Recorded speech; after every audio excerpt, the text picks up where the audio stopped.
एक खंडहर नुमा जगह में किसी के कराहने की आवाज आ रही थी। वो आवाज बेहद दर्दनाक थी। इतना ही नहीं, वो खंडहर बाहर से पूरा बंजर पड़ा था। दिखने में ये बड़ा सा खंडहर ऐसा लग रहा था मानो किसी राजा का महल हो। खंडहर के किसी कमरे में एक लड़की के हाथों को जंजीरों से बांधकर ऊपर छत से लटकाया हुआ था। उसे इतनी बुरी तरह से पीटा गया था कि उसके शरीर से जमीन पर खून के टपकने की वजह से वहाँ खून का एक तालाब बन गया था। उस लड़की ने अपना सिर नीचे झुका रखा था और उसका पूरा चेहरा लहूलुहान हो रखा था। एक तरफ उसके सामने करीब 29-30 साल की एक लड़की हाथ में चाबुक लिए उसे मारे जा रही थी, तो दूसरी तरफ उस लटकी हुई लड़की में अब चीखने तक की ताकत नहीं बची थी। चाबुक पकड़ी लड़की ने चाबुक के पिछले सिरे से उस लड़की का चेहरा ऊपर किया और उसकी हालत पर हंसते हुए बोली, बहुत घमंड था ना तुम्हें अपने इस चेहरे पर, अपनी ताकत पर, खुद पर। अब देखो, आज तुम कुछ भी नहीं हो, कुछ भी नहीं। तुम्हें पता है तुम्हें इस हालत में लाने के लिए मुझे क्या कुर्बान करना पड़ा? अपना प्यार। कहते हुए उसने नफरत से उस लड़की का चेहरा झटक दिया तो उस लड़की का सिर अपनी जगह पर झूलता रह गया। तभी किसी के कदमों की आहट सुनाई दी। ऐसा लग रहा था जैसे कुछ लोग उसी तरफ आ रहे थे। लटकी हुई उस लड़की ने अपने खून से तर आंखों को खोला और हल्के से अपना सिर उठाकर सामने देखा। उसके सामने 2 औरतें और एक लड़का खड़ा था। वो उन्हें कैसे नहीं पहचानती? ये तो उसकी जिंदगी के सबसे अहम लोग थे, जिनके लिए उसने अपनी सगी बहन तक को छोड़ दिया था, और उसकी दोस्त जो उसे अपना सब कुछ मानती थी, उससे भी तो उसने मुंह मोड़ लिया था। उनमें से एक महिला आगे आते हुए उस दूसरी महिला के कंधे पर हाथ रखते हुए बोली, समा, तुम भी कहाँ इस लड़की से बातें कर रही हो? तुम्हें तो इससे अपना बदला लेना चाहिए। कहते हुए उस औरत ने मक्कारी से हंसते हुए सामने लटकी हुई उस लड़की की तरफ देखा। वो उसके चारों तरफ चक्कर लगाते हुए उसका मजाक उड़ा रही थी। तभी उनमें से एक उम्रदराज महिला प्यार से बोली, बहू रानी, कैसी हो? तुम्हारी खातिरदारी में कोई कमी तो नहीं हो रही ना? वो क्या है ना, मुझे पसंद नहीं है किसी भी चीज को आधा अधूरा करना। कुछ भी करो तो पूरी शिद्दत से करो। क्या करूं, अब मैं हूँ ही ऐसी। लटकी हुई लड़की ने अपने सूखे काले पड़े होठों को बड़ी मुश्किल से हिलाया। वाई। उसके इस शब्द से वहां खड़े चारों लोग जोर जोर से हंसने लगे। वो उम्रदराज महिला कोई और नहीं बल्कि उस लड़की की सासू माँ श्री माहेश्वरी थी। वो उससे बड़े ही प्यार से बोली, बहू रानी, तुम इतनी समझदार हो, फिर भी तुम समझ क्यों नहीं पाई? चलो कोई बात नहीं, मुझे लगता है मुझे तुम्हारी आखिरी इच्छा पूरी कर ही देनी चाहिए, क्यों, है ना? उन्होंने सभी से रजामंदी मांगी। उनमें से वो लड़का आगे आते हुए बोला, क्यों नहीं मिसेस माहेश्वरी, आखिर इसे भी तो पता चले कि इसे सजा किस बात की मिल रही है। कहते हुए वो सभी फिर से जोर जोर से हंसने लगे। उस लटकी हुई लड़की ने उस लड़के को लाचारी से देखा। ये वही आदमी था जिसे वो सबसे ज्यादा पसंद किया करती थी, पर कभी कह नहीं पाई थी। उसके लिए उसने क्या कुछ नहीं किया, पर ये तो उसे जान से मारने पर तुला था। सोचते हुए उसकी नजर चाबुक पकड़ी लड़की की तरफ गई, जो कि उसकी चचेरी बहन थी, या यूं कहें उसने उसे अपनी सगी बहन से ज्यादा बढ़कर माना था। इस औरत के लिए तो उसने अपनी सगी बहन का प्यार तक छीन लिया था और उसकी झोली में डाल दिया था। फिर उसकी नजर अपनी सासू माँ पर गई, जिस पर उसने सबसे ज्यादा भरोसा किया था, उन्हें अपनी माँ का दर्जा दिया था। लेकिन इस औरत ने उसकी भावना का मजाक बनाकर रख दिया था। श्री माहेश्वरी बोली, कोई बात नहीं बहू रानी, चलो आज मैं तुम्हें बता ही देती हूँ। तुम्हें पता है शतरंज जो होता है ना, वो बहुत ही अच्छा खेल होता है, दिमाग के लिए भी और लोगों के लिए भी। उससे लोगों की मानसिकता का पता लगता है। हमारे साथ भी कुछ ऐसा ही हुआ। जानती हो, हमारा भी राजा है। हमारा और तुम्हारा राजा अलग अलग है, पर हमारे राजा का दिमाग इतना शातिर है कि उन्होंने दूसरी तरफ के राजा को ना मारकर उसकी बेगम को निशाना बनाया और उसकी बेगम के हाथों उस राजा को तबाह करके रख दिया। वो लड़की बिना कुछ बोले उन्हें सुने जा रही थी, तो उस औरत ने बात जारी रखी और कहा, जिस वजह से अब वो राजा किसी काम का नहीं है, क्या तुम देखना नहीं चाहोगी वो राजा कौन है और अभी उसकी क्या हालत है? कोई बात नहीं, तुमसे पहले मैंने उसे भी यमराज के पास पहुंचा दिया है। वैसे मैं उसे तुम्हारे सामने ही मारना चाहती थी, लेकिन फिर वो उन तीनों को देखकर बोली, बुरा मत मानना, क्या करूं, उसकी तारीफ करने से मन भरता ही नहीं है। हाँ, तो कहा थी मैं, वो कुछ ज्यादा ही चालाक, तेज, बहादुर, शातिर, बेरहम और न जाने क्या क्या है। लेकिन तुम्हें पता है, मेरे सामने उसकी एक नहीं चली। मैंने उसे केमिकल भरी बॉक्स में धीरे धीरे मरने के लिए छोड़ दिया था। अब तक तो उसकी आधी जान चली भी गई होगी। क्या तुम देखना नहीं चाहोगे अपने राजा की हालत? अरे भाई, कहाँ गई देव, जरा दिखाओ तो इसको, इसके सो कॉल्ड रेपिस्ट पति की हालत। मर गया क्या वो? उसके ऐसा बोलते ही एक औरत मटकते हुए आगे आई और लड़की के सामने खड़ी होकर नफरत से एक जोरदार तमाचा उसके चेहरे पर मार दिया। फिर अपने हाथ उसके खून से सने कपड़ों पर पहुंचाते हुए वो औरत बोली, ये सब तुम्हारी वजह से हुआ है, नहीं तो आज शिवाय मेरा होता, लेकिन तुमने बीच में आकर सब खराब कर दिया और मजबूरन हमें उसे मारना पड़ा, नहीं तो हम उसे सिर्फ काबू में करना चाहते थे। वैसे मुझे इतना बुरा तो नहीं लगा, लेकिन उसे तड़प कर मरते देख मुझे एक पल के लिए लगा कि मैं उस बॉक्स को तोड़ दूं। क्या करूं, मेरे दिल को वो थोड़ा सा पसंद था ना, इसलिए मैं तुम्हारे लिए भी उसकी वीडियो रिकॉर्डिंग लाई हूँ। कहते हुए उसने अपना फोन उसकी आंखों के ठीक सामने कर दिया। जब उन्होंने देखा कि वो लड़की अपना सिर नहीं उठा रही है तो समा उसके बाल पकड़ उसका सिर ऊपर की तरफ करते हुए बोली, ध्यान से देख कमीनी, आखिर तेरे ही कारण तो हम उसे इतना चोट पहुंचा पाए हैं। वो तो इतना चालाक था कि उसे भनक भी लग जाए ना कि हम उसके बारे में कुछ गलत सोच रहे हैं तो वो तो उसी वक्त हमारा खून कर दे। और जो ये अभी शतरंज की कहानी सुनी है ना तुमने, उसमें जो वो राजा है ना वो है शिवाई माहेश्वरी, और उसकी रानी है ना जिसने उसे बुरी तरह से बर्बाद किया था वो है आर्या शिवाई माहेश्वरी, यानी कि तुम्हारी वजह से ही तो हम उसे मार पाए। तुम नहीं होती तो हम तो उसे छू भी नहीं पाते। तभी श्री आगे आकर उन सभी को आर्या से अलग करते हुए बोली, क्या कर रहे हो? बहुरानी को दर्द हो रहा होगा ना, पहले उसे अपने रेपिस्ट पति की हालत तो देखने दो। वैसे इसे फर्क ही क्या पड़ेगा, कौन सा इनमें प्यार जैसा कुछ था। आफ्टर ऑल रेप जो किया था इसके पति ने इसका। तभी उनमें से आर्या की चचेरी बहन समा आगे आते हुए बोली, हाँ लेकिन उस बच्चे से तो पड़ेगा ना जिसे ये मार कर आई है। ये सुनते ही आर्या के कान खड़े हो गए। भले ही उसे बाकी सबसे कोई मतलब नहीं था लेकिन उसने किसी बच्चे को मारा था ये तो उसे याद नहीं, और ना ही उसका कोई बच्चा था। तो फिर उसके दिमाग में अचानक से एक क्यूट से 5 साल के बच्चे की तस्वीर आई। वो उसे ठीक से महसूस कर पाती उससे पहले उसके कानों में समा की आवाज आई, आर्या आर्या आर्या, कितनी बेवकूफ हो तुमने अपने रेप के बारे में सिर्फ मुझे बताया और यही तुम्हारी सबसे बड़ी गलती थी। तुम अपनी सगी बहन के पास भी नहीं गई जो तुम्हें दिलो जान से चाहती थी, और ना ही अपने उस दोस्त के पास गई जो तुम्हें अपनी माँ से ज्यादा मानती है, बल्कि तुम तो सीधा मेरे पास आ गई। तुम्हें पता है जब 13 साल पहले तुम्हारा रेप हुआ था तो वो किसने किया था? इसका जवाब वो लड़का देते हुए बोला, समा तुम भी ना कैसे सवाल पूछ रही हो उससे, पूरे 5 साल बाद पता लगाया था इसने कि इसका रेप आखिर किया किसने था। उस लड़के की बात बीच में काटते हुए दीव बोली, तुम भी ना श्रेय क्यों बेचारी को परेशान कर रहे हो, ये भी तो कितनी मेहनत से इस काम के पीछे पड़ी थी। तभी उन सभी को आर्या की आवाज सुनाई दी। उसकी आवाज बेहद धीमी और कमजोर थी। मैंने किसी बच्चे को नहीं मारा। उसकी बात पर समा जोर जोर से हंसने लगी। वो बोली, चलो तुम्हें सच्चाई बता ही देती हूँ। तुम्हें पता है तुम्हारे रेप के बाद तुम प्रेग्नेंट हो गई थी। तुमने उस बच्चे को रखने का फैसला किया था और जब वो बच्चा पैदा हुआ था तो वो मरा हुआ था। फिर दीव फेक सैड फेस बनाकर बोली, बुरा हुआ बेचारी के साथ। ओ बुरा हुआ, श्री दीव की बनाई लेते हुए बोली। तभी श्रेय बीच में बोला, अरे भाई समा की बात तो सुन लो, बोलो बोलो। समा आगे बोली, जिसकी बात तुमने 2 महीने तक खुद को घर में बंद कर लिया था, और तुम लोगों को पता है क्या? समा उन तीनों की तरफ उंगली करते हुए बोली। तीनों से गौर से देखने लगे। समा अपनी फर्स्ट फिंगर अपने चिन पर टैप करते हुए बोली, ये जो मेरी आदर्शवादी बहन है ना, ये ना उस शिवांश को प्यार करने लगी थी, इसी उसमें अपना बेटा नजर आता था। वो उसकी नकल उतारते हुए बोली। दीव हैरानी वाले एक्सप्रेशंस के साथ नाटक करते हुए समा के कंधे पर हाथ रखते हुए बोली, फिर क्या हुआ बेब? समा मुस्कुराई और खुद पर गुमान करते हुए बोली, होना क्या है दीवा डार्लिंग, मैं तो थी ना इसके साथ, दोबारा रेप। ये बोलते बोलते वो रुकी और उसने झट से दीव की तरफ डरते हुए देखा जिसका ध्यान अभी आर्या की तरफ था। वो अपनी बात संभालते हुए आगे बोली, अरे वो तो इसका पति ही था जिसने इसे दोबारा कहीं मुंह दिखाने लायक नहीं छोड़ा था। बस उसकी इसी हरकत के बाद मेरी बहन के अंदर जो माँ प्रकट होने लगी थी ना, उस हादसे के बाद मर गई, कुछ इसके पति के कारण, कुछ मेरे शुभ वचनों के कारण। कहते हुए समा और दीव दोनों ने आपस में हाई फाइव किया। समा आगे बोली, और इससे पहले कि इसके अंदर की भावनाएं आगे बढ़ती उससे पहले मैंने उसे इस दुनिया से गायब कर दिया, इसके बच्चे की तरह। कहते हुए वहाँ खड़े सभी लोग जोर जोर से हंसने लगे। दीव अचानक से ही अपनी हंसी रोककर समा की बात बीच में काटते हुए बोली, ना ना समा, तुम ऐसा कैसे बोल सकती हो? हमारी आर्या ऐसा कैसे कर सकती है? वो एक मरे हुए बच्चे को जन्म कैसे दे सकती है? उसका बच्चा तो जिंदा था ना। कहते हुए उन सभी के होठों पर एक शैतानी मुस्कुराहट आ गई। वहीं आर्या के कानों में जैसे ही ये बात पहुंची उसके कान खड़े हो गए और आंखें तुरंत खुल गई। उसने हैरानी से उन सभी को देखा और हकलाते हुए पूछा, लेकिन डॉक्टर ने तो कहा था कि मेरा बच्चा मरा हुआ। इसके आगे आर्या नहीं बोल पाई। उसकी आंखें एक बार फिर से आंसुओं से लबरेज हो गई। श्रेय आगे बढ़कर उसका मजाक उड़ाते हुए बोला, तो डॉक्टर ने कहा और तुमने मान भी लिया? तुम कैसे भूल गई कि तुम्हारी बहन तुम्हारे साथ थी?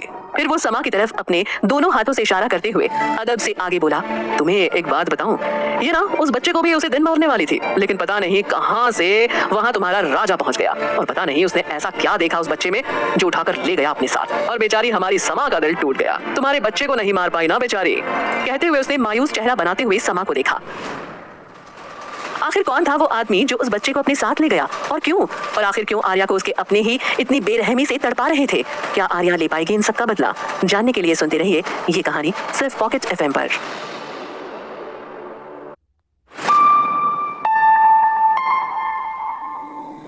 श्री ने आखिरकार आर्या के बच्चे का राज उसके सामने खोल दिया था कि उसका बच्चा मरा हुआ पैदा नहीं हुआ था, वो जिंदा था। तब ये सुनकर आर्या को यकीन ही नहीं हो रहा था कि वो अपनी सिर्फ उसकी हालत की ही नहीं बल्कि उसके बच्चे की मौत की भी जिम्मेदार है। श्री को देख समा ने भी उसकी तरह ही नौटंकी करते हुए अपना चेहरा लटका लिया।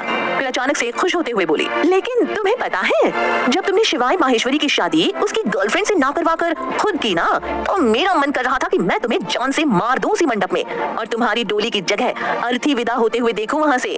लेकिन फिर मेरी मुलाकात तुम्हारी सासू माँ से हुई। कहते हुए उसने इज्जत से अपने दोनों हाथ जोड़कर सिर झुकाया और श्री को प्रणाम किया। श्री भी उसे आशीर्वाद देते हुए बोली, सदा ऐसी ही कमीने दिमाग की मालकिन बनी रहो और हमेशा मुझे अपने साथ पाओ। समा अपना सर उठाते हुए बोली, यही तो हमारे बादशाह की बेगम है, लेकिन हमारे बादशाह थोड़े ज्यादा खतरनाक हैं। उनसे तो अभी तक हम भी नहीं मिले हैं। जब समा ने देखा कि आर्या अभी भी दर्द से करहा रही है तो वो एकदम गुस्से से बोली, बार बार मेरे काम में टांग अड़ाने की ये जो तुम्हारी आदत है ना, मुझे बिल्कुल भी पसंद नहीं है। हर बार जब भी मैंने कहीं बॉम्ब प्लांट किया, पता नहीं कैसे हर बार तुम सबको बचा लेती थी। तब मेरा मन करता कि मैं अपने इन्हीं छोटे छोटे प्यारे प्यारे हाथों से तुम्हारा गला घोट दूं। कहते हुए वो अपने दोनों हाथों को उसके गले की तरफ बढ़ाने लगे, लेकिन तभी ड्रामा करके बीच में रुकते हुए नकली मायूसी से बोली, लेकिन हमारे बादशाह ने तुम्हें यूज करने की सोची और तुम्हें तुम्हारे ही बादशाह के खिलाफ खड़ा कर दिया।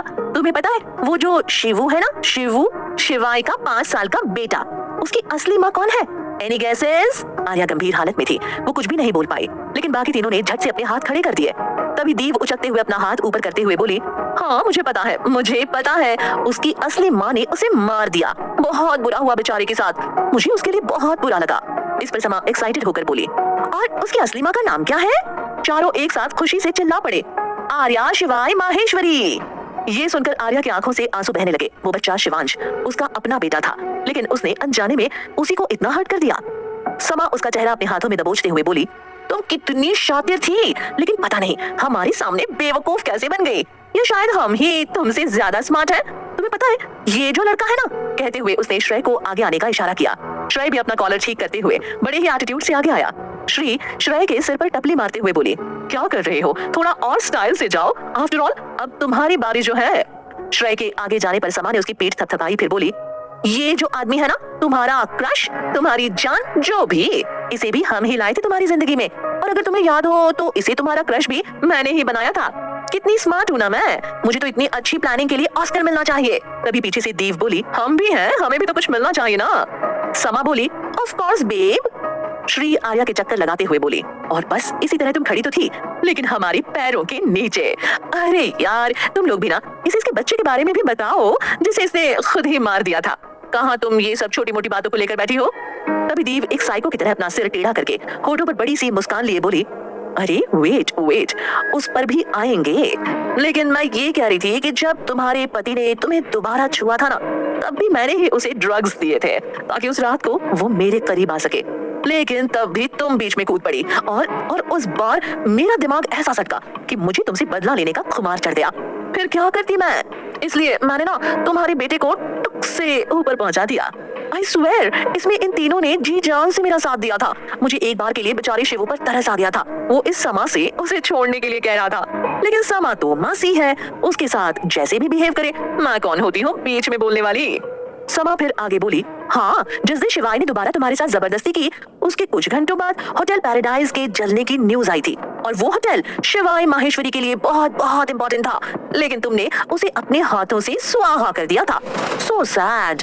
ये बोलते हुए अचानक से समा के चेहरे पर चमक आ गई। वो आगे बोली, मैं जब वहाँ तुम्हारे बच्चे को मार रही थी, मैंने उसके छोटे छोटे गोरे गोरे हाथों पर लोहे की जलती हुई साख भी रखी थी। I swear, मैं सच कह रही हूँ। तुम्हें मेरी बात पर भरोसा नहीं हो रहा तो तुम इन तीनों से भी पूछ सकती हो। उसकी बातों ने आर्या का दिल छलनी कर दिया था। आखिर वो कैसे भूल सकती थी उस बच्चे को जिसके साथ उसने इन लोगों के बहकावे में आकर इतना बुरा बिहेव किया था। वो बेचारा तो उसमें अपनी माँ ढूंढ रहा था, लेकिन उसने उसके पिता के चलते कभी अपना नहीं माना और ना ही कभी उस बेचारे पर ध्यान दिया। जब वो मरा तो उसने शिवाय को टूटते हुए देखा था। उस वक्त उसका दिल थोड़ा सा पिघला भी था, लेकिन उस पिघले हुए दिल को वापस पत्थर बनाने के लिए इन लोगों ने उसके कान भरने में कोई कसर नहीं छोड़ी।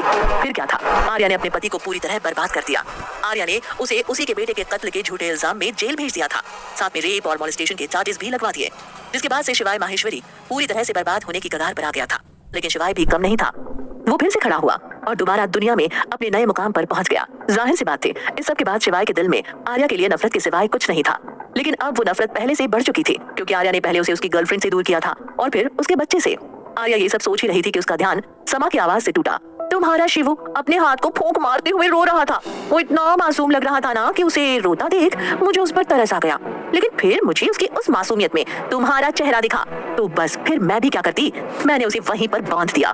उसके बाद तुमने उस जगह को आग लगा दी। ओह आई मीन तुम्हें ऐसा लगा कि तुमने आग लगाई है, लेकिन सच कुछ और था। असल में तो पैराडाइज को आग इस पागल लड़के ने लगाई थी। ये कहते हुए उसने श्रेय की तरफ इशारा किया। श्रेय चेहरे पर झूठी मासूमियत लाते हुए बोला, ये क्या कह रही हो तुम? मैं ऐसा क्यों करूंगा? मैं अपनी गर्लफ्रेंड अपने फ्रेंड के बेटे को क्यों मारूंगा? लेकिन तुम्हें मैं एक बात बताऊं। ये सुन दीवा उसके पैरों पर अपने पैरों से मारते हुए बोली, आ गया ना अपनी औकात पर, पहले नखरे क्यों कर रहा था? श्रेय ने उसे उसकी कमर से पकड़ लिया और अपनी तरफ खींचते हुए बोला, चुप रहो ना अभी, तुमसे ज्यादा ये इंपॉर्टेंट है वरना। और आगे आर्या को बताते हुए बोला, जब वो मेरे सामने जलते हुए रो रहा था ना, तो तुम उसे बचाने जाने वाली थी। तुमने उसकी आवाज सुनी भी थी, लेकिन उस बेचारे की किस्मत कि वहां मैं था, तो मैंने तुम्हें वहां जाने नहीं दिया और तुमने भी उसे सिर्फ अपना वहम समझकर जाने दिया। बस फिर क्या था, अगले दिन तुम्हारे बेटे की लाश तुम्हारे सामने थी। और कहते हुए वो धीरे से आर्या की तरफ झुका और बोला, तुम्हें पता है इस सब में तुम सिर्फ एक मोहरा थी। तुम्हारी वजह से हमने तुम्हारे ही राजा, वजीर, हाथी, घोड़े सब को मात दिला दी और तुम्हें पता भी नहीं चला। तुम्हारे पति के पास पता है कितना पैसा है, उस पैसे से तो मैं पूरा एक देश खरीद लूं।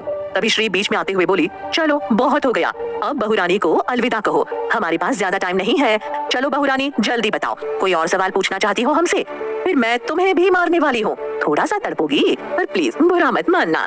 आर्या उन सभी के चेहरों को गौर से देखते हुए धीमी आवाज में बोली, कोशिश करना कि मैं एक बार में ही मर जाऊं, क्योंकि अगर मेरे अंदर रत्ती भर भी जान बची ना, तो मेरे बच्चे को मुझसे दूर करने के लिए मैं तुम्हें मौत से भी बदतर सजा दूंगी। पता नहीं कैसे, लेकिन उसकी बातों में अब भी ताकत, हिम्मत और उन्हें मारने का जज्बा साफ दिखाई दे रहा था। अभी उसके दिल में नफरत के सिवाय कुछ नहीं था। उसकी जिंदगी में प्यार नाम की कोई चीज ही नहीं थी। अभी उसे सिर्फ अपने बच्चे का चेहरा आंखों के सामने घूमता हुआ नजर आ रहा था, जो उसे आशा भरी नजरों से देख रहा था कि वो कब उसकी तरफ देखेगी और उसे प्यार से गले लगाएगी। लेकिन अब तो वो मर रही थी। उम्र ही क्या थी उसकी, 31 साल। लेकिन इस वक्त तो कहीं से भी वो 31 साल की नहीं लग रही थी। उसकी जिंदगी में उसने सिर्फ इन लोगों पर भरोसा किया था, जिन्होंने उसके भरोसे को पूरी तरह से छलनी कर डाला था। उसे अपनी आंखों के सामने सिर्फ एक ही चीज घूमती हुई नजर आ रही थी, उस छोटे से बच्चे का चेहरा। उसकी आखिरी ख्वाहिश यही थी कि वो बस एक बार उसे अपने गले से लगा ले। ये सब सोच सोच कर आर्या का दिल टूटता चला जा रहा था।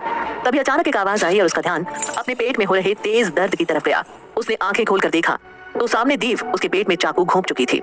उसके बाद उसे अपने पेट पर दूसरी बार, तीसरी बार और न जाने कितनी बार वही दर्द सहना पड़ा, क्योंकि वो लोग बड़ी बेरहमी से उसे लगातार मारे जा रहे थे। उन्हें देखकर ऐसा लग रहा था जैसे ये कोई बच्चों का खेल हो, लेकिन यहाँ पर तो वो लोग किसी की जान ले रहे थे। आर्या बेजान जंजीरों पर लटकी रह गई। कुछ देर में श्रेय ने जाकर आर्या के हाथ खोल दिए तो आर्या भरभरा कर जमीन पर गिर पड़ी। तभी वहाँ किसी के कदमों की आहट आने लगी। अंधेरा होने की वजह से उस इंसान का चेहरा नहीं दिख रहा था, लेकिन उसकी आवाज बहुत डरावनी थी। वो बोला, इसका कोई नामो निशान ना रहे, हमारा काम खत्म हो गया है। मुझे जो चाहिए था वो मिल गया है, अब इसकी कोई जरूरत नहीं है। कहते हुए वो वहाँ से वापस जाने लगा। अभी तक आर्या में थोड़ी ही सांसें बची हुई थी। वो अपनी धीरे धीरे बंद होती आंखों से उस इंसान को जाते हुए देख रही थी। उसकी आंखों के कोनों से लगातार आंसू बह रहे थे। उसके दिल में इस वक्त बेतहाशा नफरत पनप रही थी, वो नफरत जो शायद अब कभी भी खत्म नहीं होने वाली थी। उस जाते हुए इंसान को देखकर आर्या मन में बोली, आई एम सॉरी शिवू, मैं आपको नहीं बचा पाई और ना ही मैं आपके बारे में कुछ पता कर पाई। आपके अलावा इस दुनिया में मेरा था ही कौन? मैं ही थी जिसे तुम मिले भी और मिलकर भी नहीं मिले। आई एम सॉरी, लेकिन अगर मुझे मरना ही है तो मैं इन लोगों को भी मारूंगी। कहते हुए अपनी आधी खुली आंखों से उसने चारों तरफ देखा और उसे श्रेय की कमर पर बंदूक दिखी। उसने बहुत ज्यादा हिम्मत की और जब सबको लगा वो मर गई और वो लोग जाने लगे, तब वो किसी तरह खड़ी हुई और एक झटके में श्रेय की कमर से वो बंदूक निकालकर एक पल के झपकाए बिना उन चारों पर गोली चला दी। उन चारों को समझ ही नहीं आया कि आखिर हुआ क्या, पर जब तक वो कुछ समझ पाते तब तक उन सभी को गोली लग चुकी थी। आर्या ने बंदूक पकड़ी और परछाई की ओर निशाना किए हुए अपनी पूरी ताकत से चिल्लाई, बाहर आओ। वो अपनी तरफ उन कदमों को आते हुए सुन सकती थी। जैसे ही उस परछाई का एक कदम जमीन पर बिखरी रोशनी पर पड़ा, आर्या ने बिना देर किए बंदूक में जितनी गोलियां थी सारी की सारी उस तरफ चला दी। इसके साथ ही वो एक बार फिर जमीन पर गिर गई और उसके साथ वो आदमी भी। उसकी आंखें धीरे धीरे बंद होने लगी थी। उसके होठों पर दर्द भरी मुस्कान थी। वो मुस्कुराते हुए बोली, देखा शिवू, मैंने सबको मार दिया, सबको। तभी उसे एहसास हुआ कि अंधेरे में जो आदमी था वो अचानक जमीन से उठकर खड़ा हो गया। इसका मतलब वो अभी भी जिंदा था। अब अपना बदला कैसे ले पाएगी आर्या? क्या यही उसका है अंत? जानने के लिए सुनते रहिए ये कहानी सिर्फ पॉकेट एफएम पर।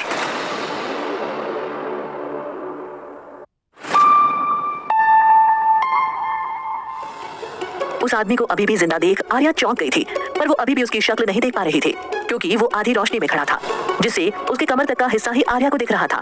तभी उसने अपनी गन आर्या की तरफ पॉइंट करते हुए कहा, I am proud of you. अगर तुम पहले ही मेरे साथ हो जाती तो आज तुम जिंदा होती, पर क्या करें, तुम आर्मी ऑफिसर्स होते ही ऐसे हो, तो फिर अब मरो। कहते हुए उसने भी अपनी गन की सारी गोलियां आर्या के शरीर पर खाली कर दी और आर्या की आंखें, सांस और धड़कन तीनों बंद हो गए।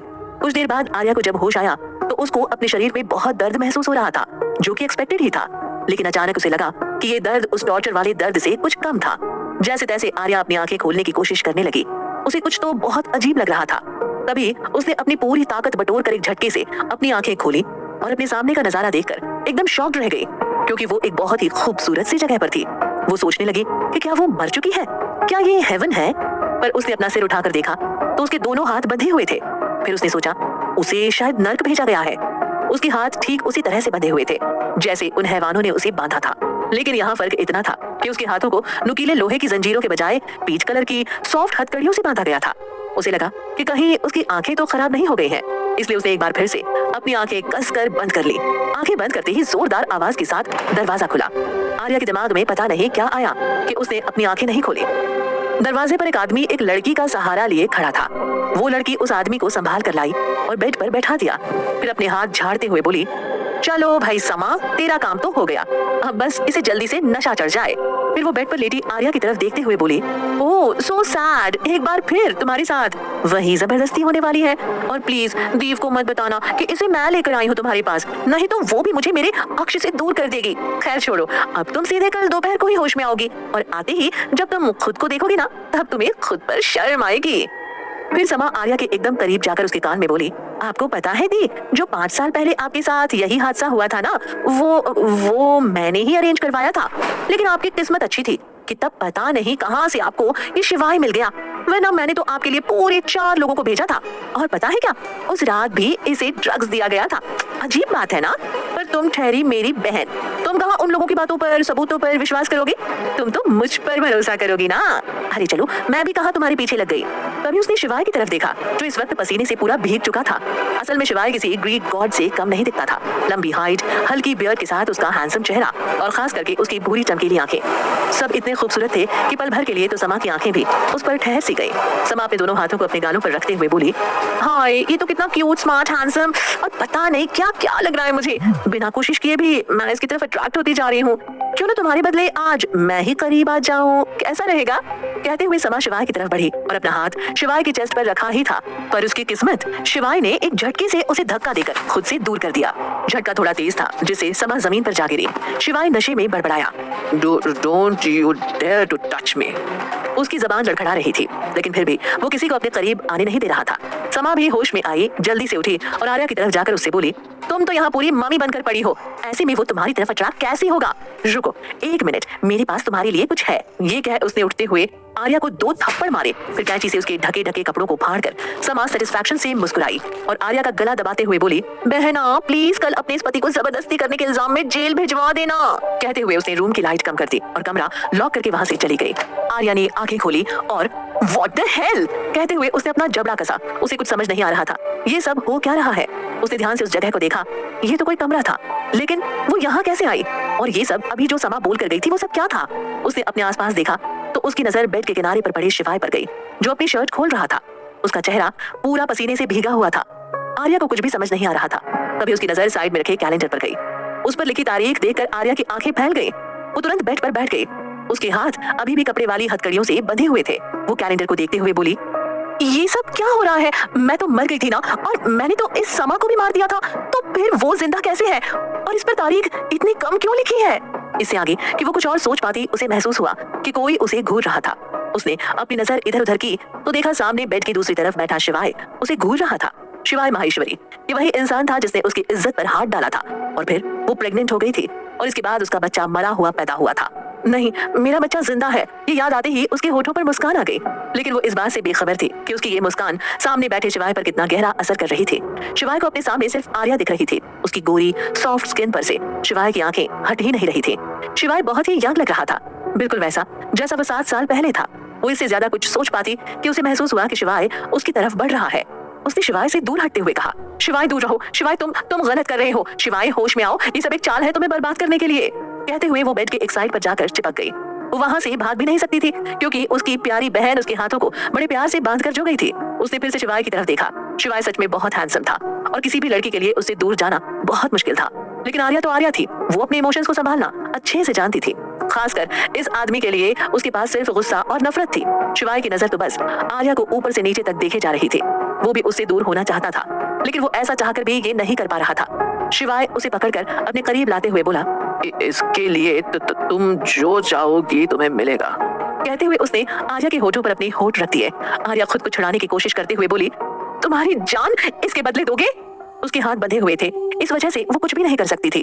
वहीं दूसरी तरफ ड्रग्स की वजह से शिवाय भी खुद को कंट्रोल नहीं कर पा रहा था और धीरे धीरे कमरे का सारा माहौल ही बदल गया। कुछ देर बाद उस कमरे में चारों तरफ सिर्फ आर्या की सिसकियां सुनाई दे रही थी। लगभग 2 घंटे बाद शिवाय थोड़ा होश में आने लगा। उसे महसूस हुआ कि आर्या रो रही थी। वो धीरे से उसके कान के पास जाकर बोला, तुम रो क्यों रही हो? आर्या सिसकते हुए बोली, मुझे। आर्या कुछ बोल पाती उससे पहले ही शिवाय उस पर फिर से हावी हो गया। सुबह होने को आई थी और आर्या में अब बोलने तक की ताकत नहीं बची थी। धीरे धीरे वो बेहोश हो गई। शायद इस बार ड्रग्स की क्वांटिटी थोड़ी ज्यादा थी, इसलिए शिवाय अभी तक भी अपना होश संभाल नहीं पा रहा था। उसने किसी तरह से खुद को दूर किया और आर्या को ब्लैंकेट से कवर कर खुद भी सो गया। करीब 7 घंटे बाद जब आर्या की आंखें खुली तो उसे अपने शरीर में दर्द महसूस हो रहा था। उसने अपना हाथ उठाकर अपने सिर को दबाना चाहा, पर उसके हाथ तो बंधे हुए थे। उसे सब कुछ याद आ गया और उसने झट से हाथों में बंधे हैंडकफ्स को खोलने के लिए स्ट्रगल करना शुरू किया, जिससे वो रस्सी काफी हद तक ढीली हो गई। उसने सिर घुमाकर देखा तो ठीक उसकी आंखों से 2 इंच आगे शिवाय माहेश्वरी का हैंडसम चेहरा था, जिसके बाल उसके माथे पर बिखरे हुए थे। वो खुद को संभालते हुए बेड पर खड़ी हो गई। तभी उसकी नजर कांच की विंडो पर बन रहे खुद के रिफ्लेक्शन पर गई। अपने आप को देखकर उसकी आंखें शर्म से झुक गई और उसने खुद को अपने कपड़ों से कवर किया और अपना सिर पकड़कर बेड पर बैठ गई। तभी उसके कानों में किसी की आवाज आई, क्या तुम्हें खुशी नहीं हुई कि शिवाय माहेश्वरी ने तुम्हें टच किया? ये आवाज वो कैसे भूल सकती थी? इसी आवाज से तो वो सबसे ज्यादा नफरत करती थी और शायद अभी भी करती है, लेकिन अभी उसके पास नफरत करने के लिए और भी लोग हैं। उसने मुड़कर देखा तो शिवाय अपना सिर अपने हाथ में टिकाए उसे ही देख रहा था। रात की बातें याद कर आर्या गुस्से से उसकी तरफ बढ़ी, लेकिन उसके हाथ अभी भी बंधे हुए थे। उसने अपने पैरों का इस्तेमाल किया और एक जोरदार लात मारी, जिससे वो जमीन पर जा गिरा और गुस्से से दांत पीसते हुए बोली, तुम्हारी हिम्मत कैसी हुई मुझे दोबारा छूने की? रुको तुम्हें तो मैं, यू बेशर्म आदमी, मैंने तुम जैसा घटिया इंसान नहीं देखा, यू बास्टर्ड। तभी शिवाय उसकी बात बीच में काटते हुए गुस्से से बोला, वो तुम ही थी जिसने मुझे ड्रग्स दिए थे ताकि मैं किसी और लड़की के साथ ये सब करूं और तुम मुझसे अपना बदला लेने के लिए मुझे जेल भेज सको, और अब जब तुम्हारी चाल उल्टी पड़ गई है तो तुम मुझ पर ही इल्जाम लगा रही हो। तभी अचानक आर्या को समा का पूरा प्लान याद आया। उसने सोचा, इस आदमी को ड्रग्स तो दीव और समा ने दिए थे, तो फिर ये मुझे ऐसे कैसे ब्लेम कर सकता है? वो भी गुस्से से अपने हाथों को छुड़ाने की कोशिश करते हुए बोली, यू ब्लडी, तुम्हें कैसे पता चला कि मैंने ही तुम्हें ड्रग्स दिए हैं? तुम तो अपनी उस सो कॉल्ड गर्लफ्रेंड के साथ डेट पर गए थे ना, तो मैं वहां कैसे आ गई? आर्या को इस वक्त शिवाय पर बहुत गुस्सा आ रहा था। उसने गुस्से में अपनी आंखें छोटी की और आगे कहा, इस बार तो मैं उस कमीने को छोड़ने वाली नहीं हूँ, और तुम डॉक्टर शिवाय माहेश्वरी, तुम्हें भी नहीं छोड़ूंगी। हाथ खोलो पहले तो तुम मेरा। मुझे तो लगता है ये सब तुम्हारी और उस दीव की चाल है मुझे नीचा दिखाने के लिए। आर्या शिवाय पर दीव के साथ साजिश रचने के लिए भड़क ही रही थी कि उसे अचानक याद आया कि यही सिचुएशन पहले भी घट चुकी है, और तब भी शिवाय ने ना उसकी बात सुनी थी और ना ही उससे कोई बात की थी। शिवाय ने एक नजर घूरकर अपने सामने गुस्से में बैठी उस लड़की को देखा। ये नकचढ़ी लड़की हमेशा से ही बदतमीज थी, लेकिन इस बार इस लड़की की आंखों में कुछ अलग था। शिवाय उसके ऊपर झुकते हुए बोला, तो तुम कैसे कह सकती हो कि ये सब दीव ने किया है? हो सकता है तुम भी उसे फंसाने की कोशिश कर रही हो। आर्या के खिलाफ आखिर ये साजिश किसने रची थी, और क्या आर्या शिवाय को सच बता पाएगी? जानने के लिए सुनते रहिए ये कहानी सिर्फ पॉकेट एफएम पर।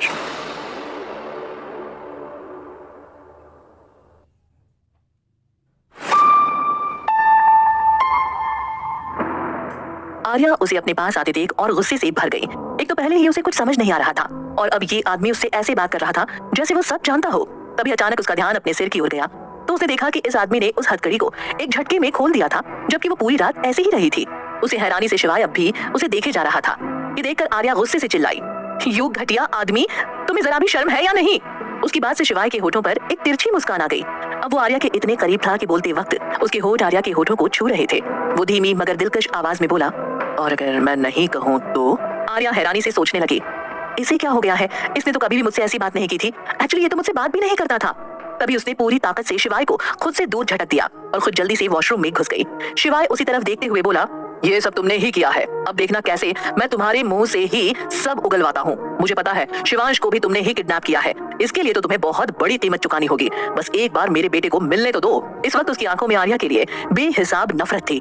जैसे अगर इस पल आर्या उसके सामने आ गई तो वो उसकी जान लेने में एक बार भी नहीं चूकेगा। वहीं आर्या बार बार मिरर के सामने खुद को देख रही थी। वो समझने की कोशिश कर रही थी कि ये सब हो क्या रहा है। तभी कहीं से उसके दिमाग में पुनर्जन्म का ख्याल आया। तो क्या उसका रीबर्थ हुआ था? ये सब तो उसकी लाइफ में पहले भी हो चुका था। तो क्या इसका मतलब वो अपनी जिंदगी में 8 साल पीछे चली गई थी? इसका मतलब कि उसका बच्चा अभी जिंदा होगा। अगर ये सब सच है तो उसका शिवांश जिंदा होगा। ये सब सोच आर्या ने इस नई जिंदगी के लिए भगवान को थैंक यू किया। उसे भरोसा नहीं हो रहा था पर वो खुश थी। अब वो सब कुछ करेगी जो वो पहले नहीं कर पाई थी। क्या उसे शिवाय को सब बता देना चाहिए? अगर ऐसा ही है तो उसने तय किया कि वो उसके बाद अपने बेटे को लेकर यहाँ से बहुत दूर चली जाएगी। लेकिन क्या उसका बेटा उसके साथ आएगा? उसने कितना बुरा बिहेव किया था उसके साथ। ये सब सोचते हुए उसने जैसे तैसे खुद को संभाला। आधे घंटे में उसने अपना नहाना खत्म किया और बाथरोब पहने बाहर आई। वो बहुत थक गई थी और जैसे ही वो बेड पर लेटी उसके कानों में किसी के गुस्से भरी आवाज आई, जल्दी जाओ वहां, मैं भी बस पहुंच रहा हूँ। किसी भी तरह से आग को ज्यादा बढ़ने मत देना। आग शब्द सुनते ही आर्या के कान खड़े हो गए। वो झटके से उठ खड़ी हुई और जाकर शिवाय के सामने खड़ी हो गई। उसने बिना कुछ बताए उसके हाथ से फोन ले लिया और उससे पूछते हुए बोली, आग दिल्ली वाली फैक्ट्री में लगी है क्या? पहले तो शिवाय उसको इसकी इस हरकत के लिए सजा देने वाला था, लेकिन उसकी बात सुनकर उसके आगे बढ़े हुए हाथ वहीं रुक गए। शिवाय उसे शक भरी निगाहों से देखते हुए बोला, तुम्हें कैसे पता? कहीं तुम ही ने तो? लिसन, अगर मुझे 1% भी पता चला ना कि इस सब के पीछे तुम हो तो तुम भूल ही जाना कि तुम कभी जिंदा भी थी। अचानक से फोन पर चल रहे आर्या के हाथ रुक गए। वो तुरंत शिवाय की तरफ मुड़कर बोली, शिवांश कहाँ है? उसके इस सवाल पर शिवाय थोड़ा चौंक गया क्योंकि उसके हिसाब से आर्या ने ही उसके बेटे को किडनैप किया था और अब वही उससे ये सवाल पूछ रही है। शिवाय पहले से ही गुस्से में था कि उसे इस जिद्दी और घमंडी लड़की से कैसे जबरदस्ती शादी करनी पड़ी, जिसकी वजह से वो उस औरत से शादी नहीं कर पाया जो उसके बच्चे को प्यार करती थी। उसने कसकर आर्या की बाहें पकड़ते हुए कहा, सीरियसली ये सवाल तो मेरा होना चाहिए है ना कि कैसे तुमने मुझसे बदला लेने के लिए मेरे बेटे को टारगेट किया? आर्या भी उसे वैसे ही बोलने वाली थी कि वो मेरा भी बेटा है, लेकिन उससे पहले उसकी नजर खिड़की पर पड़ी जहाँ कोई था। अचानक से उसके दिमाग में पिछले जन्म के उस आदमी के वो लास्ट शब्द घूमने लगे, I am proud of you. अगर तुम पहले ही मान जाती तो आज तुम्हारा ये हाल नहीं होता। वो आदमी कौन था जिसे वो देख नहीं पाई थी? इसका मतलब उन पर नजर रखी जा रही है। ये ख्याल आते ही उसे याद आने लगा कि ठीक ऐसे ही पिछली बार भी हुआ था और इस सब के कुछ देर बाद उसे शिवू की मौत का पता चला था, जिसके बाद उसने शिवाय को अपने बच्चे की मौत पर टूटते हुए देखा था। अगर वो अभी कुछ भी ऐसा बोलती है जिससे उस अनजान इंसान को जरा सी भी भनक लग गई तो हो सकता है वो उसके बच्चे को सबसे पहले मार दे। नहीं, वो एक बार फिर अपने बच्चे को नहीं खो सकती। वो बोली, आज डेट क्या है? व्हाट? शिवाय ने कंफ्यूजन में पूछा।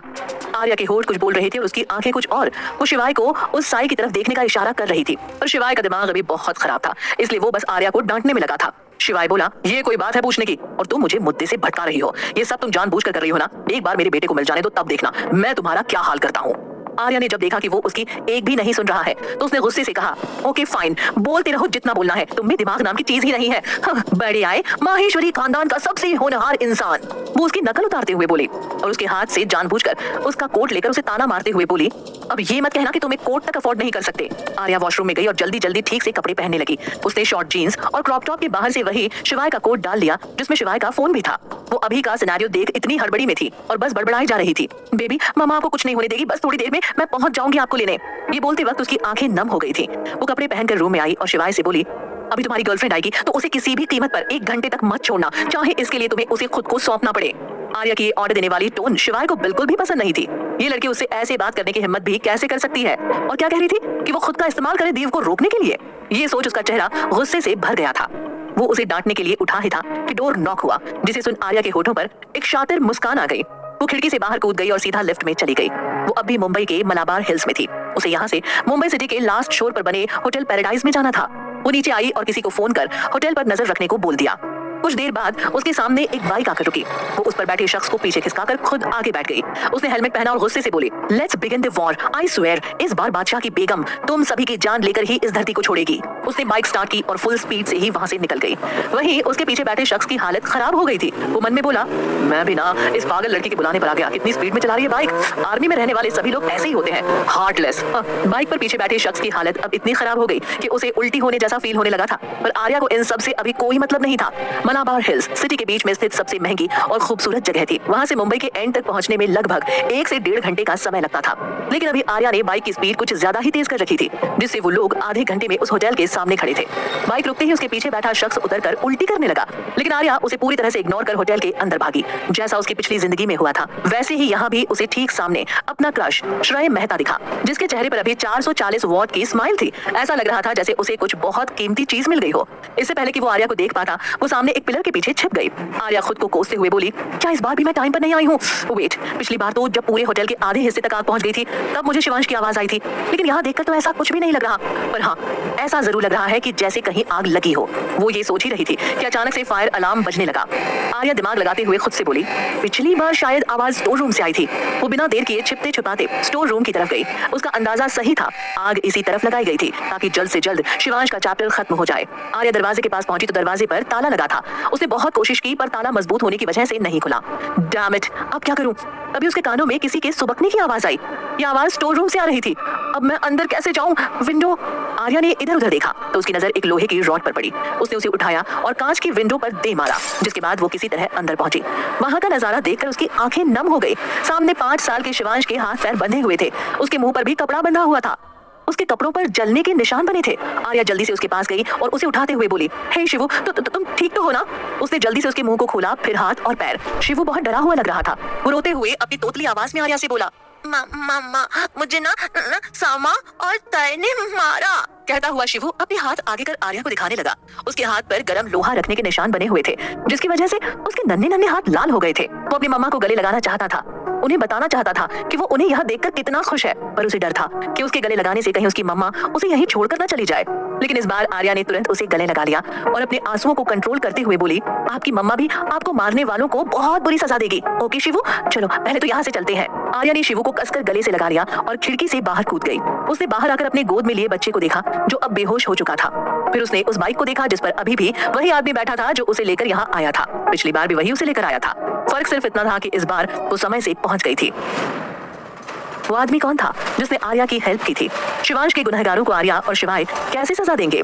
जानने के लिए सुनते रहिए पॉकेट एफएम।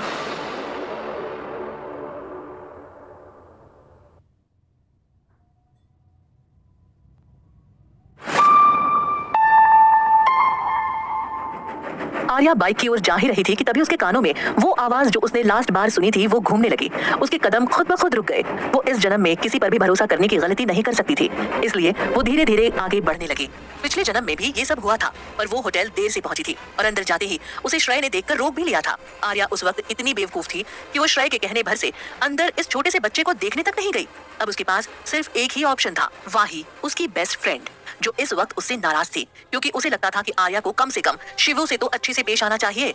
लेकिन आर्या तो आर्या थी, जिद्दी बिगड़ैल। वो कैसे उसकी बात मान लेती? बस इसी वजह से उससे भी लड़ाई हो गई थी उसकी। आर्या ने एक गहरी सांस ली और शिवू को ध्यान से पकड़ते हुए अपना फोन निकाला। पिछली बार तो वो फोन भी नहीं लाई थी कि किसी को बताकर हेल्प ले सके। उसे अच्छे से याद था कि इस हादसे में शिवू के अलावा किसी को भी चोट नहीं आई थी और इसी कारण शिवू की मौत का इल्जाम उस पर भी आया था। उसने एक गहरी सांस ली और एक नंबर डायल किया और खुद में बड़बड़ाने लगी, please pick up the call. जब फोन बस कटने ही वाला था तब उसकी बेस्ट फ्रेंड वाही ने कॉल पिक किया। दूसरी तरफ से वाही की आवाज आई, हेलो। आर्या ने जैसे ही आवाज सुनी उसकी आंखों के सामने कुछ तस्वीरें आने लगी। जब शिवाय माहेश्वरी को बर्बाद करने का मकसद पूरा होने के बाद उसे किडनैप किया गया था, तब उसकी चचेरी बहन समा और दीव मजे से उसके सामने बैठकर पॉपकॉर्न खाते हुए वाही और विभि की मौत की प्लानिंग कर रहे थे। उसकी आंखों के सामने ही इन दोनों को बड़ी बेरहमी से मारा गया था और वो चाहकर भी उन दोनों को बचा नहीं पाई थी। आर्या की आंखें नम थी। वो क्यों नहीं समझ पाई थी अपने आसपास के लोगों को? अब वो उन सभी से बदला लेगी जिन्होंने उसके छोटे से बेटे को तकलीफ दी थी। शिवू की हालत याद करते ही उसकी आंखें गुस्से से लाल हो गई और वो धीरे से बुदबुदाई, You all are gone। तभी अचानक वो फोन से आ रही आवाज से होश में आई, हेलो, कौन बोल रहा है? Hello hello. आर्या धीमे से बोली, वाही। कुछ देर की शांति के बाद वाही बोली, आर्या। आर्या ने खुद को रोने से रोका और हिम्मत करके अपने पुराने अंदाज में बोली, वाही यार प्लीज, मुझे तेरी हेल्प चाहिए। मेरा एक छोटा सा एक्सीडेंट हो गया है पैराडाइज होटल के पास में। मेरे पास शिवाय का फोन है तो मुझे किसी का नंबर भी याद नहीं है, इसलिए वाही प्लीज। उसकी बात के बीच में ही फोन कट गया। उसने फोन को कान से हटाकर देखा तो फोन की बैटरी डेड हो चुकी थी। उसने गुस्से से उस फोन को पटकने के लिए उठाया पर उसके हाथ हवा में ही रुक गए। वो उस फोन को कोसते हुए बोली, बेकार, एकदम अपने बॉस की तरह। तुम भी मेरे काम के नहीं हो और वो भी। पता है उस कमीने ने कल मेरे साथ। बोलते बोलते उसकी आंखें भर आई। वो रुंधे हुए गले से बोली, और जब मैं रो रही थी तो उसने क्या किया है पता है? तुम्हारे कमीने बाप ने एक बार भी ये नहीं देखा कि मैं इतनी कमजोर सी, नाजुक सी, उस जैसे हट्टे कट्टे इंसान को कैसे संभालूंगी। आर्या रोते हुए सड़क की तरफ चलती जा रही थी और शिवाय की शिकायत शिवू से कर रही थी। जब वो चल रही थी तो उसे अपने चेहरे पर कुछ महसूस हुआ। उसने चौंक कर नीचे अपने गोद में बेहोश उस बच्चे को देखा। जो इस वक्त अपने बड़े बड़े आंसुओं से भरी आंखों से उसे देख रहा था। वो अभी हल्की हल्की बेहोशी में था। इस वक्त उसके चेहरे पर मिट्टी लगी थी और वो बहुत गंदा भी हो गया था। आर्या को याद आया कि शिवू को किडनैप हुए आज 7 दिन हो गए। वो बता सकती थी कि शिवू ने कुछ भी नहीं खाया होगा। वो बहुत हल्का था। जब वो उसे लेने आई थी तब उसके कानों में शिवू की खुशी से भरी आवाज आई, मम्मा क्या आप सच में शिवू को बचाने आई हो? मम्मा क्या आप सच में हो? वो ये सब इसलिए पूछ रहा था क्योंकि आर्या शिवांश को शिवाय की वजह से पसंद नहीं करती थी। आज से 3 महीने पहले जब उसने शिवाय के साथ दीव की जगह खुद शादी कर ली थी तब उसे शिवांश से कोई प्रॉब्लम नहीं थी। लेकिन बाद में श्रेय और समा ने शिवू के खिलाफ उसे भड़का दिया था और वो बेवकूफ उनके भड़कावे में भी आ गई थी। तब से आर्या शिवू को बिल्कुल भी पसंद नहीं करती थी। उसने शिवू को कसकर गले लगाकर कहा, हाँ शिवू मैं सच में हूँ। शिवांश को तब जाकर यकीन हो रहा था कि वो उसे बचाने आई थी। असल में उसे आर्या शुरू से ही पसंद थी। उसने शादी वाले दिन भी उसे देव को एक्सचेंज करते देख लिया था। लेकिन वो बहुत खुश था कि आर्या उसकी मम्मा बनने वाली है। जब आर्या उससे रूड बिहेव करती तो उसे बहुत बुरा लगता, लेकिन जब भी वो उसका चेहरा देखता वो उससे गुस्सा रह ही नहीं पाता था। आर्या ये सब सोचते हुए आगे बढ़ ही रही थी कि तभी शिवू ने कमजोर आवाज में कहा, मम्मा मुझे दर्द हो रहा है। ये सुनकर अचानक आर्या होश में आई। कहीं न कहीं उसके होश आने से उसे राहत भी मिली। उसने तुरंत शिवू को अच्छे से पकड़ा और घबराहट से बोली, ओह सॉरी शिवू मुझे याद ही नहीं रहा, कहाँ दर्द हो रहा है तुम्हें, दिखाओ मम्मा को। आर्या को खुद के लिए चिंता करते हुए देख शिवांश की खुशी का तो ठिकाना ही नहीं रहा। उसका दिल जो चाहता था वो हो रहा था। वो बिना पलके झपकाए उसे देख रहा था। ये सब उसे किसी सपने जैसा लग रहा था जो उसकी आंख बंद करते ही टूट जाएगा। शिवांश को अभी अपने दर्द का भी एहसास नहीं था।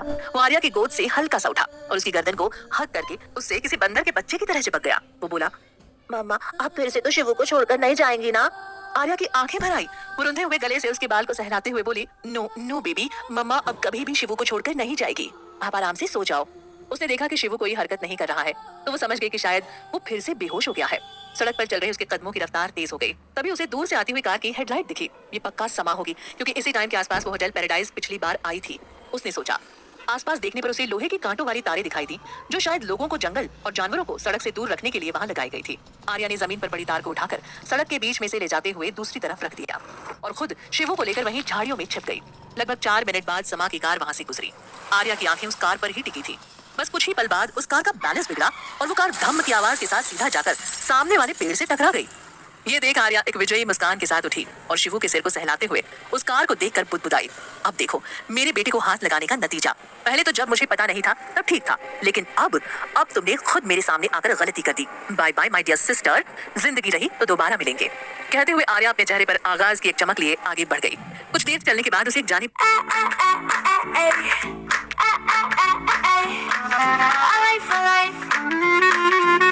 पहचानी कार अपनी तरफ आते हुए दिखी। वो कुछ सोच पाती उससे पहले ही वो कार उसके सामने आकर रुकी। कार का शीशा नीचे हुआ तो ड्राइविंग सीट पर अपनी दोस्त अपनी वाही को देखकर आर्या बिना वक्त गवाए कार में बैठ गई। 1 घंटे बाद आर्या और वाही एक हॉस्पिटल में डॉक्टर के सामने थे। वो शिवू के बारे में उस डॉक्टर से कुछ बात करते कि तभी अचानक आर्या बाहर बेहोश होकर गिर पड़ी। जाहिर सी बात थी, इतने कम समय में इतना कुछ हो गया था, तबीयत तो खराब होनी ही थी। डॉक्टर पहले से चिड़ी हुई थी। आर्या का चेकअप करने के बाद तो वो और भी ज्यादा चिढ़ गई। वो बड़बड़ाते हुए बोली, पता नहीं आजकल के बच्चे कब सुधरेंगे, फिर जरा सा कुछ कह दो तो हम पर ही हाथी घोड़े गधे ऊंट जो मिले सब लेकर चढ़ जाएंगे। तभी आर्या भी होश में आने लगी। डॉक्टर की बात सुन वाही को बहुत अजीब लगा। आर्या भी उसे देखने लगी। वाही डॉक्टर से बोली, क्या बात है डॉक्टर, सब ठीक है ना? ये अचानक से बेहोश क्यों हो गई थी? बस वाही के पूछने की देर थी। डॉक्टर गुस्से से फट पड़ी। वो आर्या से बोली, समझा नहीं सकती थी अपने पति को? कोई भी चीज लिमिट से ज्यादा सेहत के लिए अच्छी नहीं होती। आप लोग तो पढ़े लिखे हैं, क्या इतना भी नहीं पता कि हेल्थ नाम की भी कोई चीज होती है? तुम सुन भी रही हो, रोक नहीं सकती थी अपने पति को, अब देखो क्या हालत हो गई है तुम्हारी। आर्या चेहरा लटकाए उदास मन से बोली, डॉक्टर मैंने कितना मना किया, कितना रोका, पर डॉक्टर ने डिसअपॉइंटमेंट में ना में अपना सिर हिला दिया और बोली, कितना टाइम हुआ है शादी को? आर्या बोली, सिर्फ 3 महीने डॉक्टर, और मासूमियत से अपनी आंखों से ही उसे कुछ इशारा कर दिया। डॉक्टर ने एक नजर उसे देखा, फिर अपने डेस्क के पास गई और कुछ टैबलेट लेकर वापस आर्या के पास आई। टैबलेट देखते ही आर्या की आंखें चमक गईं।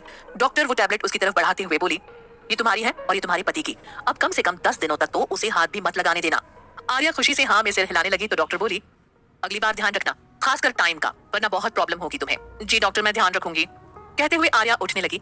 लेकिन तभी डॉक्टर उसे वापस लेटाते हुए बोली, अभी तुम्हें आराम की जरूरत है, आराम करो, मैंने तुम्हें पेन किलर का इंजेक्शन दे दिया है। इस पर आर्या ने ज्यादा बहस नहीं की और चुपचाप बेड पर वापस लेट गई। डॉक्टर के जाने के बाद वाही, जो कितनी देर से मुंह खोले उनकी बात सुन रही थी, वो होश में आई और आर्या पर बरसते हुए बोली, व्हाट द हेल, हाँ तुम तो शिवाय माहेश्वरी को बिल्कुल भी पसंद नहीं करती थी, तो फिर उसके साथ फिजिकल होने का क्या मतलब है? तुम तो उसे रेपिस्ट कह रही थी और तुम्हारी ये हालत शिवाय की वजह से ही हुई है। I can't believe, oh God, इस लड़की के चक्कर में मैं पक्का पागल हो जाऊंगी। आर्या पर अब दवाई का असर होने लगा था, इसलिए वो वाही से बोली, वाही लिसन, मैं बाद में तुझे सब एक्सप्लेन कर दूंगी। अभी तुम शिवांश के पास जाओ और उससे बोलना कि उसे तुमने बचाया। बाकी जो मैंने तुम्हें बताया वो सब बोल देना। अब प्लीज मुझे सोने दे यार, पहले ही उस कमीने ने हालत खराब कर रखी है मेरी। कहते हुए आर्या मुंह ढककर सो गई। वाही फिर से हैरान सी आर्या को देख रही थी। वो उसका कंबल खींचते हुए बोली, क्या बोल रही हो? हाँ, सोने दूं, वो भी तुझे? नेवर। चल ठीक है, अभी सो जा। तेरी हालत देखकर तुझ पर तरस खाकर जा रही हूँ, लेकिन तुझे तो मैं छोड़ने वाली नहीं हूँ, समझी तू? ये सब जो कांड कर रही है ना, तो इसके लिए तो अरे सुन भी रही है कि नहीं? वाही ने उसका कंबल थोड़ा साइड किया और देखा कि आर्या सो चुकी थी। ये देखकर वाही और चन्ना गई। किसी को मेरी कदर ही नहीं है, कहते हुए वाही अपने पैर पटकते हुए वहां से शिवांश के वार्ड में चली गई। लेकिन वार्ड में घुसते ही सामने का नजारा देखकर वो शॉक्ड रह गई। वार्ड में वाही ने ऐसा क्या देखा कि वो शॉक्ड रह गई थी? क्या शिवांश ठीक था? शिवाय को इस बारे में पता चलेगा तो वो कैसे रिएक्ट करेगा? जानने के लिए सुनते रहिए पॉकेट एफएम।